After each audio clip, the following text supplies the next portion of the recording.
Law and order అదుపు తప్పినప్పుడు, సమాజంలో ఏదైనా జరగరాంది జరిగినప్పుడు అందరూ ముందుగా నిందించేది పోలీసులనే. కానీ ప్రజాసేవలో వాళ్ళు పగలు రాత్రి తేడా లేకుండా పండగ పబ్బాలు పక్కన పెట్టి డ్యూటీ చేస్తుంటారు.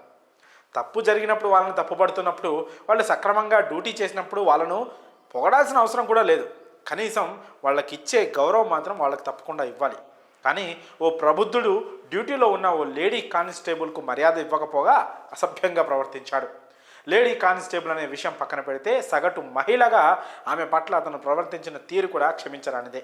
ఇంతకీ అక్కడ ఏం జరిగిందంటే, హైదరాబాద్ మహానగరంలోని తార్నాకాలో ట్రాఫిక్ డ్యూటీ నిర్వహిస్తున్న ఓ మహిళా ట్రాఫిక్ కానిస్టేబుల్తో అసభ్యంగా ప్రవర్తించాడు పృథ్వీరాజ్ అనే వ్యక్తి. మహిళా ట్రాఫిక్ కానిస్టేబుల్ తన విధుల్లో తాను బాధ్యతాయుతంగా ఉండగా, ద్విచక్ర వాహనంపై వెళ్తున్న ఆ వ్యక్తి మధ్యవేలు చూపిస్తూ చేతితో అసభ్యకరంగా సైగలు చేశాడు.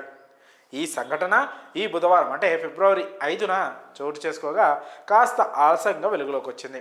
దీంతో మహిళా కానిస్టేబుల్ ఫిర్యాదు మేరకు కేసు నమోదు చేసిన పోలీసులు దర్యాప్తు చేపట్టారు.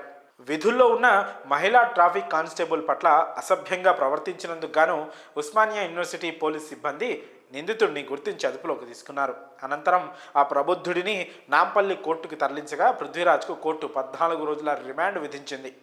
సమాజం పట్ల బాధ్యతగా వ్యవహరించని వారికి ఇలాంటి పరిస్థితి ఏర్పడవచ్చని ఈ సంఘటన ఒక హెచ్చరికగా మనం తీసుకోవచ్చు. విధుల్లో ఉన్న ఉద్యోగిని, పైగా మహిళ అనే కనీస జ్ఞానం లేకుండా అసభ్య రీతిలో వ్యవహరిస్తే చట్టం చూస్తూ ఊరుకోదని ఈ సంఘటన ద్వారా మరోసారి స్పష్టమైంది. మరి ఈ ఘటనపై మీ అభిప్రాయాలను కామెంట్స్ రూపంలో తెలియజేయండి.